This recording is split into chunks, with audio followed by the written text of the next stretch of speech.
I just want to say thank you. It's absolutely our pleasure to be here with you today and to be part of this whole week. Just amazing events that are out there and available to all practitioners who are engaged in tackling the exploitation of children and young adults.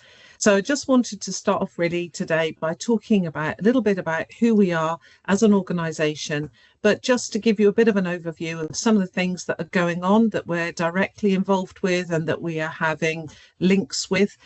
Many of the people that are here today, I'm sure, will have met my colleagues within the National Working Group Network, the NWG network, and I represent all of those colleagues today in the things that I'm going to be sharing with you. So you've mentioned already, Steve, that there is a question and answer function. Please go ahead and pop your questions in. And as Steve said, I'll be around at the end if you've got any particular questions you'd like to ask. So for those of you that haven't met me or haven't met any of my colleagues from the organisation, the NWG stands for the National Working Group. It is a national working group that is priding itself and has prided itself on the work that we've done, bringing partners together, and we work alongside statutory, non-statutory, voluntary individuals who are working together to tackle exploitation. The organisation itself is really headed by Sheila, who's our CEO, and Sheila was the person that brought this organisation to life, and it was through the amazing work that she did 17 years ago in what was at that point one of the numerous investigations that were going on around child sexual exploitation in the country. It was in relation to a grooming gang, which has been very much in the headlines this week, and the amazing work that she did, which was to really start to fill the intelligence gaps, to build that evidence picture by bringing partners together, by sharing information. And that's exactly the things that, or some of the things that we are currently involved with. So we like to bring together partners, enable them to share the amazing work that they're doing across the country, and also to provide all of you with opportunities to use resources that other people have tried and tested, and to just enable you to see and speak to those members of our organisation that can help you, rather than you having to reinvent the wheel. So as you can see from that slide, there are numerous things that we're involved with as an organisation. So we have a resource library. We provide surgeries on a Tuesday morning, which is an opportunity for members and non-members to bring those questions to the team. So if you've got a particularly tricky case that you'd like that critical friend perspective for us to just give you some guidance and some thoughts about where you might want to go with that particular scenario, we can provide you with access to that. You just need to contact us. And the surgeries are normally between 45 minutes, 50 minutes long, between 10 o'clock and 1 o'clock on a Tuesday. So you just need to give us a shout and we'll fit you in. You'll also notice on the slide that we have other things going on as well, such as training programs. We offer lots of bespoke sessions, and at the moment working very closely with the Metropolitan Police around their change in language, the kind of language element of victim blaming language, offender minimising language. So we're very much involved with them, and we do work alongside a large number of partners as part of their working groups. When we're looking at the other elements of the work, just to be more specific really, and I mentioned this to Steve just before I started, is that we've got a whole range of national campaigns going on, and some of you may have known us since we started out, where we then had a campaign that began the whole Make Safe operation that we saw within the police, and it's now in itself a program in itself. So we had a campaign, say something, if you see something, And that really highlighted how communities need to move together, work together to support children and young adults who are being exploited. So really enabling and empowering partners to understand more about the topic of exploitation, so they felt more confident about coming forward, asking questions, providing information, and building those resources so that we could then share them amongst the partnership. So we are a not-for-profit charity, we are a membership charity, but one of the things that is about to be launched this week, and I'm kind of going ahead a little bit of that slide, is that we have what was the first disruption toolkit, exploitation disruption toolkit, that was published in 2019, that was produced in 2019, and we've now reached a point where we have modernized the toolkit. So the launch is going to be this week, and as soon as the launch is up and running and we've got all the links, making sure that all the links are working correctly, I will be sharing them with you, Steve. So you're more than able to share it with today's audience and those members that have joined you during the week for this forum.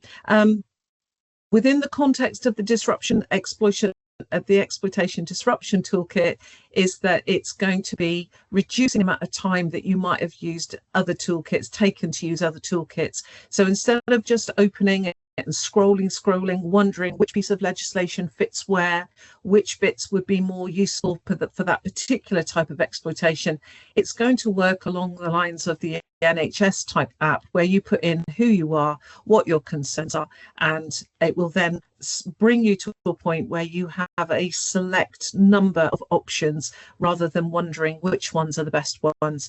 This is going to be a toolkit and a resource that has always been for you as partners. We want it to continue to be a resource that is yours. So throughout the next whatever years that we're here, we want you to contribute to it. We want you to share the ideas so that we can put them onto this resource and that they become much more accessible to everyone. And we want this to be a really simple resource to use, so anyone could use it. It's not police centric, it is literally for all partners. So if you are a youth worker, a support worker, an A&E nurse, a social worker, a police officer, anyone at all where you are wondering, what do I do? I've got this situation, where do I go with it? So it's going to be non-membership, so you don't have to be a member. You will need to register with the free membership, and this will be shared with the links that we're sending out, so that we can get some sense of who's using it, the regularity of use, and what might need to be done to make it even better. So once you've signed up through the free membership route, you're then able to access it. But apart from that, and that's my baby at the moment, so as you can imagine, I'm really passionate about it, and I'm just completely full of it at the moment in terms of what that's going to look like. We are involved in so many other things as well, and we have been involved in the informing and educating of a whole range of different aspects around exploitation. So we're working very closely with the ICSA change makers. We've provided platforms for discussion groups and sort of thinking opportunities around that. We've also worked with the Internet Watch Foundation around the new legislation for protecting online protecting children and young people from online abuse, and we link in very much with other charities that are doing some amazing work around this subject, and we're also working very closely with the Department of Education around the way in which we are expecting to see guidance, mandatory and more statutory guidance around information sharing between partners. So many of these things we have heard about this week in the report around grooming gangs and exploitation. And of course, we're also involved in the conversations with the Home Office around the Crime and Policing Bill, which is going through Parliament at the moment, which has reached committee stage. And again, it's through all of that involvement with all of those different organisations, with those different partners, that we're able to then disseminate that and share that with you so that you can keep yourselves up to date. It's a kind of one point that you can come to. Some other exciting work that we're involved in at the moment is around enabling and educating partners to understand and really benefit more from those exploitation meetings. So we've provided and are continuing to provide support support, training, advice and guidance to chairs of exploitation meetings, making them really have a purpose so that they don't just become repetitious meetings. They actually do what they're designed to do, which is to reduce, to prevent, safeguard children and adults from exploitation in the first instance, or from reducing and from preventing it from reoccurring. So I know that you've mentioned already, Steve, that over the next couple of days, you're going to be looking at that prevention, that support around how we're going to work alongside families and children to ensure that they get all of that support, all of that preventative work. And that's very much what, as an organisation, that's what we're about. So I'm just going to very briefly talk a little bit today about where what the bigger picture is in terms of exploitation. I'm not going to have time to cover all of it today, so I've just cherry-picked some elements that I hope will be really helpful, and also just to kind of highlight the grooming of children and young adults within exploitation, and just really kind of highlighting what it is and understanding the way that perpetrators coerce children into exploitation, and also thinking about some of the language that's out there that can also kind of add weight to that, which in ways in which perpetrators are able to keep hold of children that are being exploited and abused, and also really to recognise the importance of us working together, which is important and critical to the way that we safeguard, protect, prevent further exploitation from occurring. So I'm not going to go into too much detail with each slide because I'll run out of time, but just to remind ourselves that we're talking about exploitation in the context of modern slavery. And of course, any form of exploitation is abuse and needs to be seen as such. And we're seeing changes in the way that exploiters, abusers, perpetrators will carry out those forms of abuse, and they change as tactics change to be able to combat and tackle those forms of abuse, those forms of exploitation. And when we look at the various means that we have at our disposal to safeguard children, one of the very important mechanisms is the National Referral Mechanism, or the NRM. Many people look at it and think, oh, it's just a data gathering tool. It really isn't that important. It doesn't actually mean that much to me, and it doesn't really have a role in safeguarding.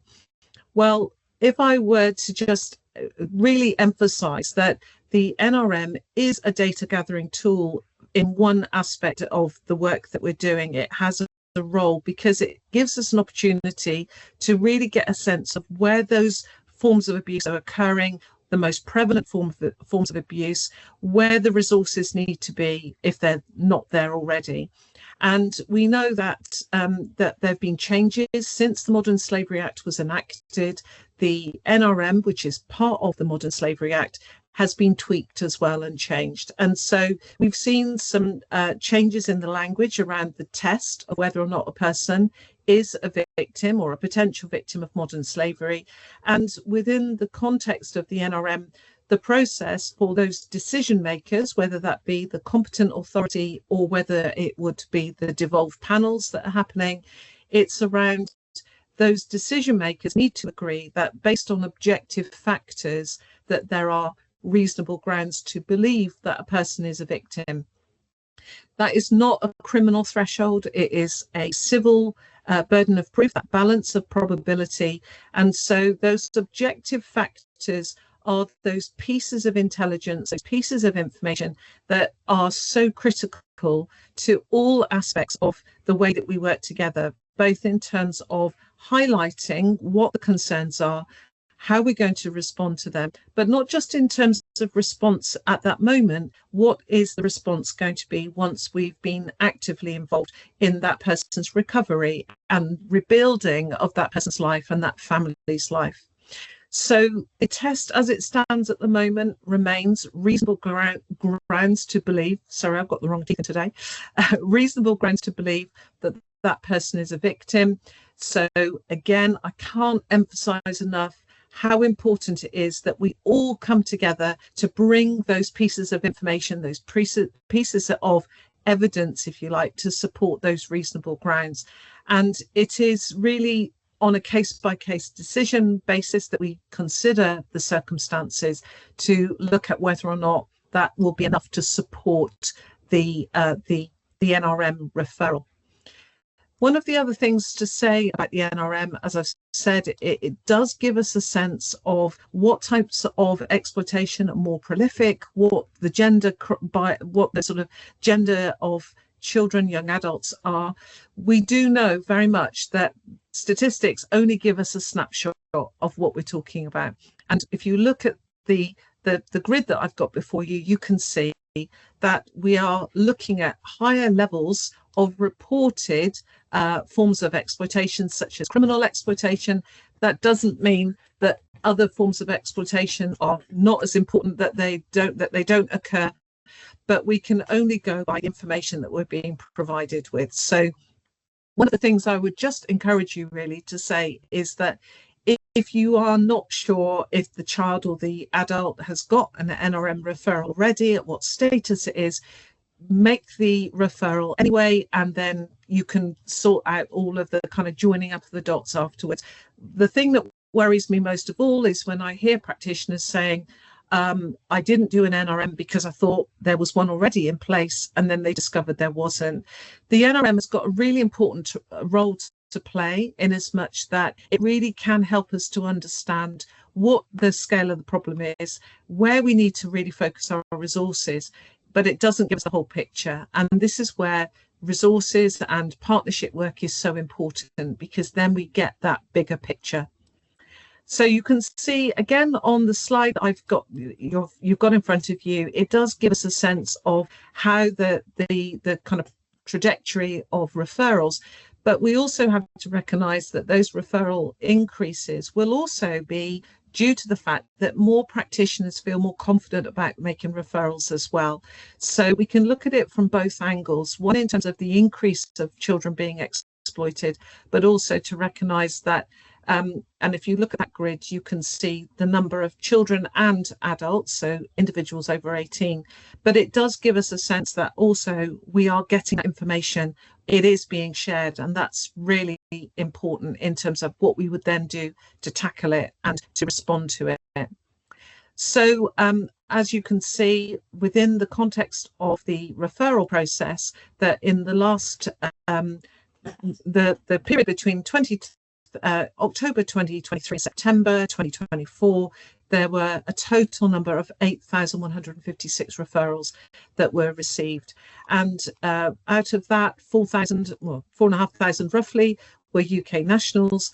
58% of those referrals were related to exploitation of children. And these statistics come from the National Crime Agency. One of the other things we need to be really aware of, and I know in many ways I'm already preaching to the converted, is that there has been a massive rise in the amount of technology-assisted child sexual abuse occurring. And we work very closely with Mary Collins Foundation, who themselves have developed some amazing tools and resources to help us understand it, to help families understand it in educating them. So if you want more information, I'm happy to send that through to you. I can send it to you, Steve, for the links. But if you go onto the Mary Collins website, you'll find those resources that are there. They're free of charge. They're at your disposal. We know that that there are measures in place, although there are still a distinct lack of safety measures around robust age verification, moderation processes, reporting, and the Internet Watch Foundation are very much working really hard to look at end-to-end encryption, looking at the ways in which those websites and those companies will design within that industry, can design their websites to make them safer and to identify content as soon as it comes online. So sadly, we are hearing and seeing that the identification of indecent images, sexual abusive images of children are increasing. But again, it's about the fact that we want people to be more aware of what they can do as and when it happens. And certainly, again, the changes that we're seeing in the way that that we respond to those situations where children are sharing images of themselves and where those images are then being used for the purposes of fraud, blackmail, all of those things, as well as getting it into other websites that can then manipulate those images. So with the Internet Watch Foundation, if you're not aware of what they're doing at the moment or the work that they can do, take a look at their website. And again, here are some statistics that give you a sense of what we are dealing with. So in 2024, the identification of 291,273 web pages confirmed that they contained images of children, whether they are the ones that are kind of first generation or other. I can't tell you from that figure, but if you want to contact them for more information, they can give you that minutiae detail. Sadly, we are seeing an increase. We've seen a 6% increase since 2023, and we also have seen, or they have found, that there has been 91% of images have been classified as self-generated, that they've been shared consensually, but then of course they get used and are used and manipulated for other reasons.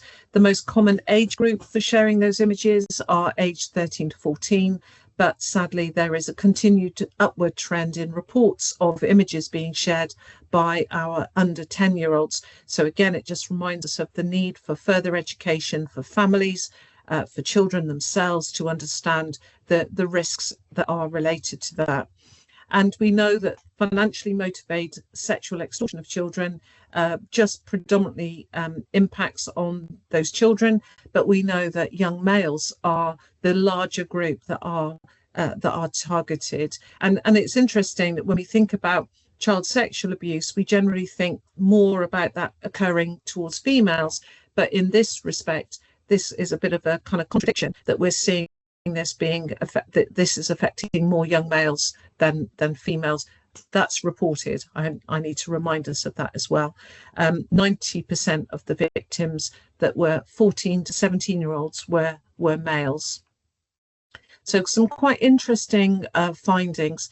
Again, just want to kind of highlight human trafficking that occurs. We are seeing larger numbers of children within the United Kingdom that are born within the United Kingdom are being trafficked by individuals. Again, we're seeing those methods of trafficking are becoming much more sophisticated, but in the same way, we have opportunities to really get a sense of what the scale of it is. We have all kinds of technology at our disposal, and we have so many departments and teams within the National Crime Agency, also within the County Lines Coordination Centre, that are able to support partners when they have concerns about children that are being moved for the purposes of exploitation. So they're being trafficked.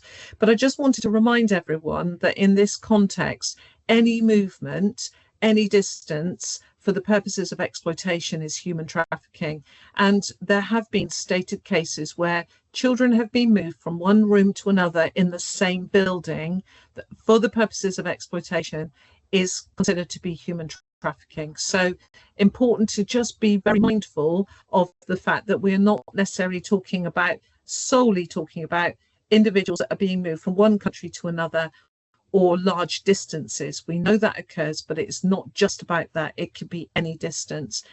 And one of the things that we do in terms of disruption is that we have opportunities to use the Modern Slavery Act, where we've got specific orders that can be applied. And to apply for those orders, the slavery trafficking risk orders, again, we have some amazing links with the County Lines Coordination Centre, DC James Rudge, who's doing some fantastic work to educate and empower and inform, particularly police officers who have to make those applications, but really empowering partners to recognise that those risky acts, that we can collect that information that enables us then to make those applications. So where we believe that children are being trafficked, where they're being moved, personal litter like bus tickets, train tickets, receipts in different locations at times that they're not meant to or not expected to be in those places, that can all add to that general evidence picture, that intelligence gathering that can really help us to demonstrate that this child, this young adult, needs some support and needs we need to get involved to disrupt whatever is happening to them. Just going back slightly, the reason there's a big X across the how, the means, is because for children, we do not need to prove how they were exploited, how they were moved from A to B for the purposes of exploitation. However, it is so important that we get a sense of what's involved so that we can really think about the best ways to disrupt, to protect, to prevent that exploitation from either occurring in the first place or reoccurring. And we know that slavery, trafficking, abuse, all of those words apply in this context, that it occurs when an individual controls, manipulates them into doing something they don't want to do. And of course, we know that as grooming. Interesting, when numerous partners talk to us about the term grooming, when they talk to children will say, yeah, I know what that means. But what we need to really emphasize is that grooming is a crime of relationship. It is a relationship, it's a connection, and those individuals that are exploiting, that are really looking to abuse those children, will seek any opportunity to manipulate and groom them, so to make that connection. And they'll use all kinds of ways to do that, through trickery, coercion, offering gifts, whatever it is that they can, to give a kind of, to turn it around so that individual feels that, or gives them a sense that they're agreeing to it, they're consenting to it. And this can create all kinds of illusions, both for us as practitioners, into thinking that this is something that a child or an adult has consented to. But it's really important that we bear in mind that, you know, we're talking about young individuals who are very easy to manipulate. Well, when we ask ourselves, what is it that makes a child vulnerable to being exploited and being abused in this way? Just being a child is enough. And for many of us here, we'll be working directly with children. We've all been children at some point. And so we can think about occasions when perhaps we've been duped, or when we know a child that we're working with or associated with has been duped into doing something that they would not ordinarily agree to. And we know that money is a major factor, particularly around criminal exploitation. You may or may not be aware of the fact that we are, as I've mentioned just a moment ago, that the Crime and Policing Bill, which is going through Parliament, will bring with it a legal definition of criminal exploitation of a child, and will make it a specific criminal offence to criminally exploit a child. And even if that child hasn't actually done what that person wants them to do, they will still have committed a criminal offence. So firmly putting the responsibility of the abuse, of the exploitation, onto the abuser, taking it away from the child, regardless of what that child might be saying or what that child might believe to be their choice. Because, as I say, in law, the law is very clear within the Modern Slavery Act: a child cannot consent to exploitation under any circumstance. So we know that grooming will be different for every child, and it's important that, again, as partners, we share the information, we share our consent, so that we can start to build that evidence picture. We can start to build that kind of table, if you like, that chronology of risky acts, which then will help us to make applications for civil orders that we can put into place to safeguard children and adults and young adults from being exploited, or for that exploitation to carry on. I'm going through this really quickly today, and I know tomorrow you're going to be talking more about the support and the changes that are ahead. But I hope that if you have any further questions around disruption, about those orders, that you'll reach out, because we can link you up with the people that can help you and give you the best support and advice, whatever that might be. So one of the questions that we're frequently asked is, well, why is it children just don't tell us when things are going on?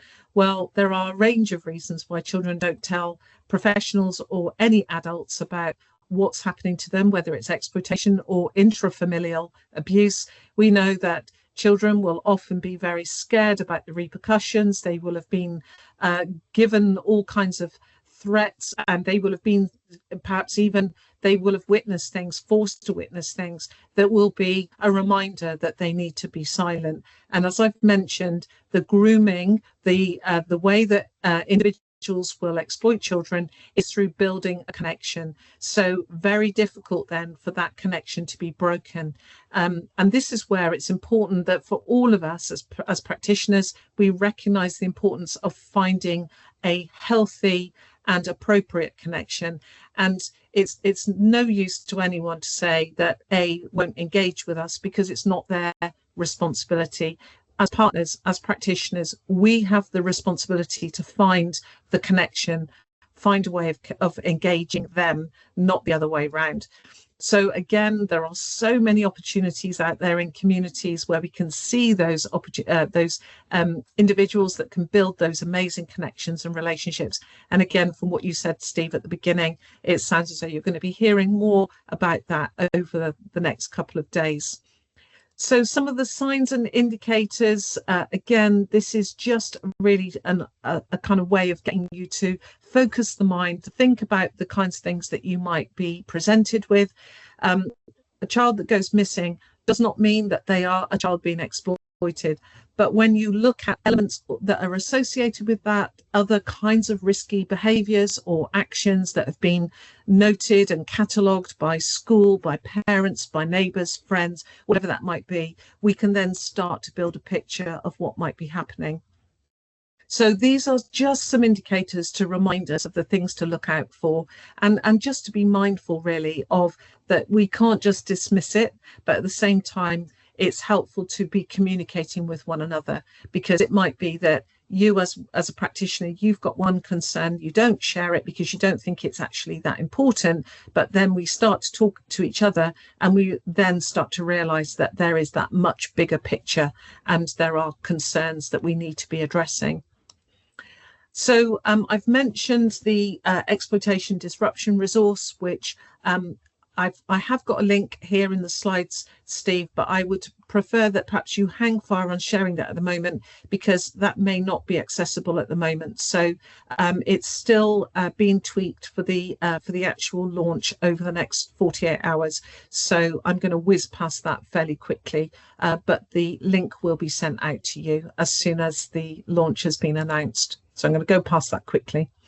So really just a couple of things to finish off with, some things that I really want you to take away with you from today. And I hope this will link into things that many of the speakers have said this week, is really to just remember that we should be, and children have said, nothing about us without us. So we really want the child's voice to be loud and clear. We want those families who are appropriately protecting and safeguarding their children. We want them to be part of that conversation as well.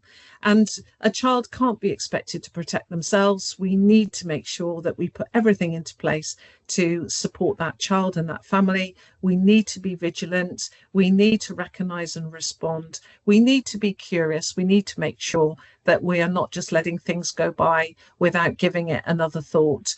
And I want you to be kind, not just to the children that you're working with. I want you to be kind to yourself. Don't make assumptions that other people are doing stuff. Double check, send information through regardless. And just remember really that assessments need to be appropriate to the developmental stage of the person that you're working with.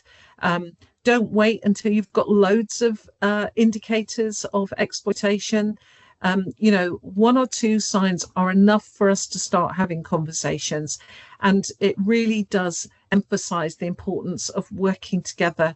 Just trust your instincts is what we would say to you, and just keep a sense of a picture, a map, a chronology of the things that you know or the things that you need to know. So just on a final word before I hand over, because I'm very conscious of the time, is just again to emphasize that when we're talking about exploitation, it is absolutely everyone's responsibility to recognize, to respond to the signs. It's everyone's responsibility to make sure that they're doing everything that they can to work together, follow your procedures, don't be afraid to escalate if you've got concerns, and particularly if you're feeling unheard within the situation.